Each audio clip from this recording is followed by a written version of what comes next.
Hey everyone, it's Christmas, so bah humbug. Nah, I'm just kidding. But the Grinch is one of my favorite Christmas characters. But anyway, I took a sleigh ride over to the comic shop yesterday and picked up my books for this week. So I'm here to show you what I got and give you my recommendations.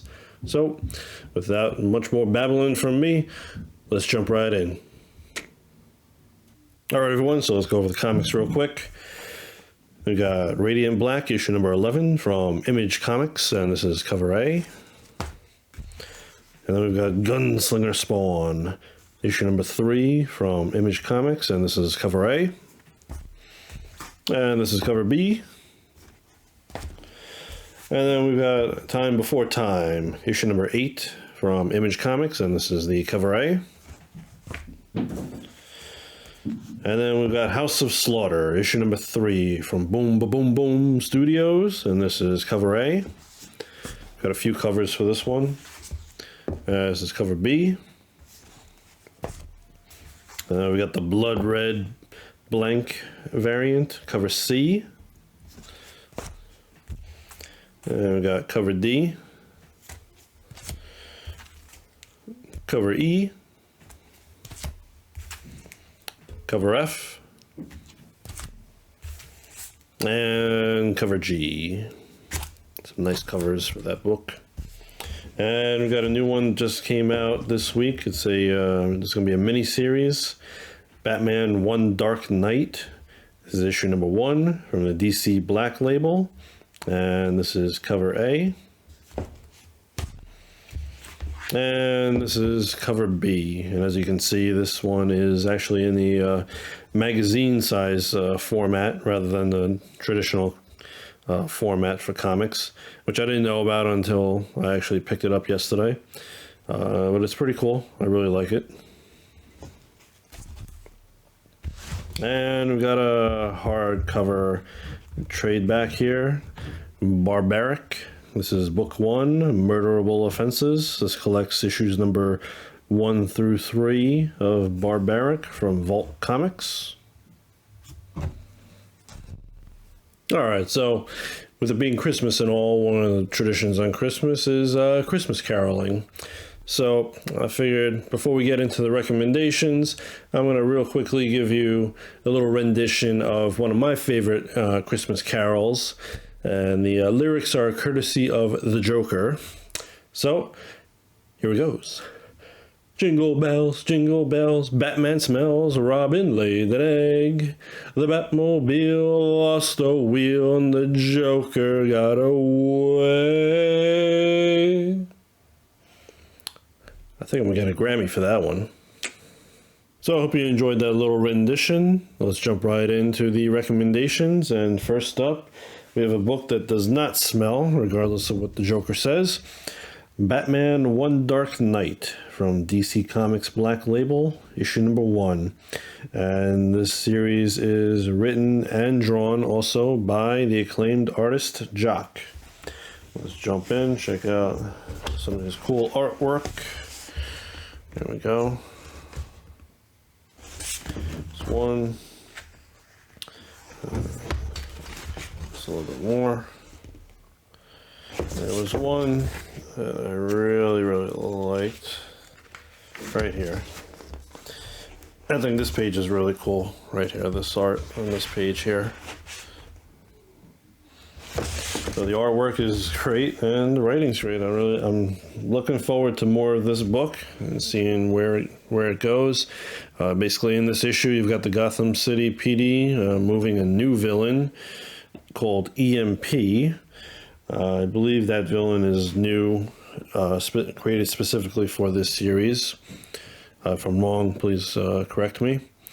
But they're moving him from Arkham Asylum over to the Blackgate Prison. They got a special holding cell created in there specifically for him. The convoy, as you can guess, is attacked by a bunch of gangs who are actually looking to kill him, and then there's also his own gang eventually that is going to be out there trying to help him. EMP escapes, Batman's in pursuit.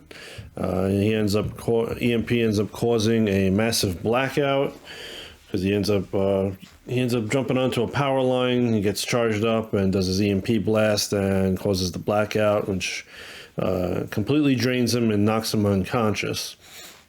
So you have Batman in the end, who is taking an unconscious EMP, looks like by foot, to Blackgate himself. So he's got to deliver him there before anybody can catch up to them and kill them both, or if his, get there before his gang gets to them and rescues him. So really cool book, highly recommend it. And next up we're gonna have Gunslinger Spawn, issue number 3 from Image Comics. Let's jump in, check out some of the artwork we've got here. Alright, here's a little bit here. And a little bit more right here. Alright, so I'm loving the artwork on this and the writing, of course.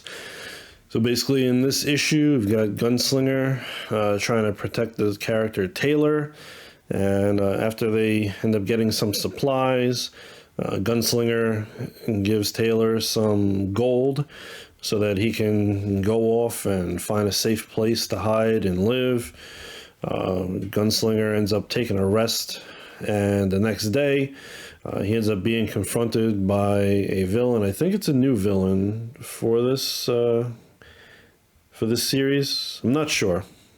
I have to check on that one. Let me know if you know. Let me know in the comments below. But he's confronted by a villain, Dakota, who's been hired by another villain, Theus, I think is how you pronounce the name. She was hired to hunt down Gunslinger, and she also has some dinosaurs as pets.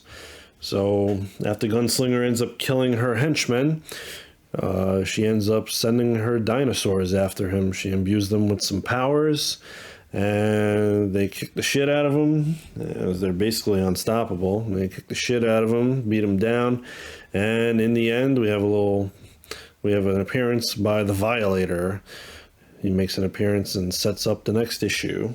So I'm looking forward to that and seeing where this ends up going. Next up, we've got Time Before Time, issue number 8 from Image Comics. Let's jump in, check out some of the unique artwork on this one here.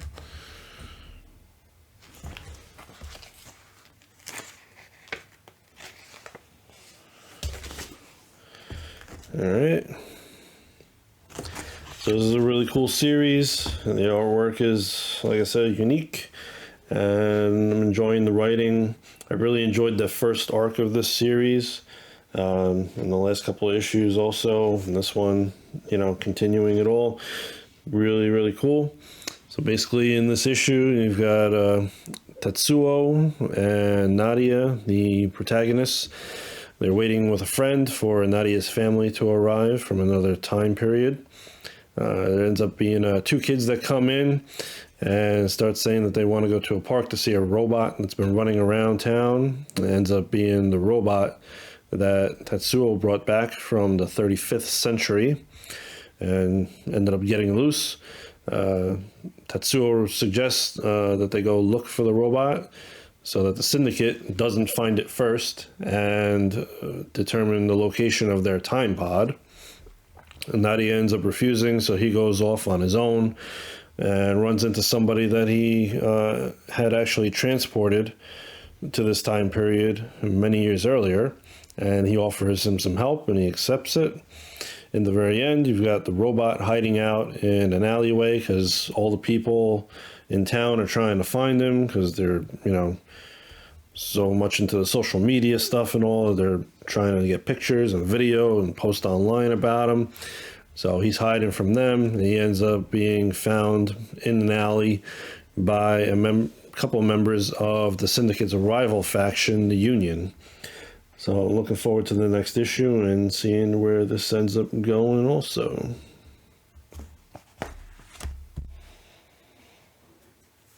And lastly, we've got The House of Slaughter, issue number 3 from Boom Boom Boom Boom Studios. And let's jump in, show you some of the cool artwork on this.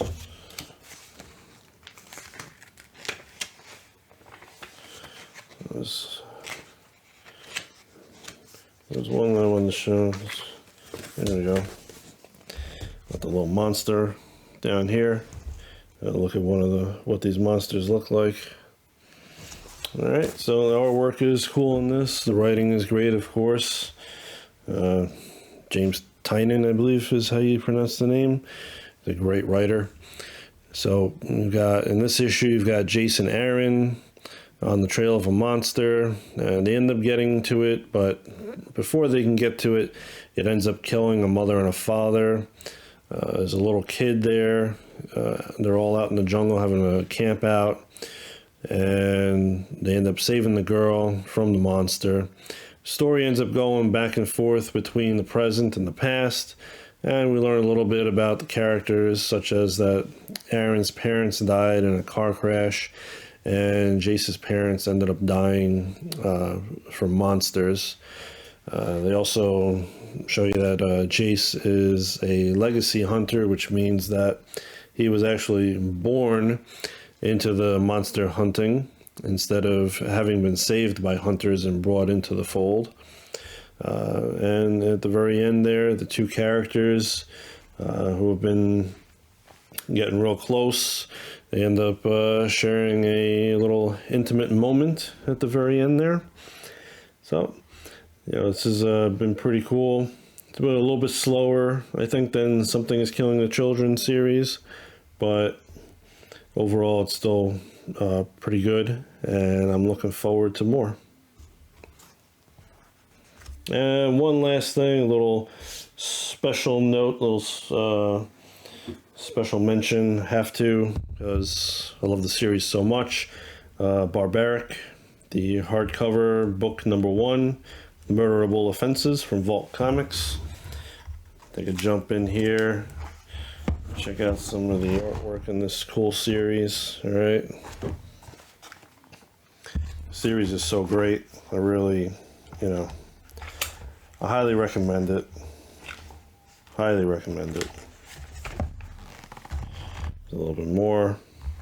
All right, and like I said earlier, this collects issues number 1 through 3, which is the first story arc of Barbaric. You have Owen and his bloodthirsty, I should say, battle axe. Again, hilarious duo. The banter between the two of them is freaking great. I love the axe. He's probably my favorite character is the axe, I would say. But I highly recommend the series. If you don't have the issues individually, hey, check this out and pick up this trade back, because it has them all in there. So you don't have to go out and get them individually, just pick this up. Check it out. You won't be disappointed. Guaranteed. Hi everyone, so I hope you're having a happy, healthy, and safe holiday. Merry Christmas. Thank you for watching. Hope you enjoyed the video. Please like, share, and subscribe. Leave a comment down below if you like. Let me know what books you picked up. Let me know what you recommend. I hope you check out some of these books that I recommended. They're very good. So, until next time, be safe, be well, and I'll catch you later.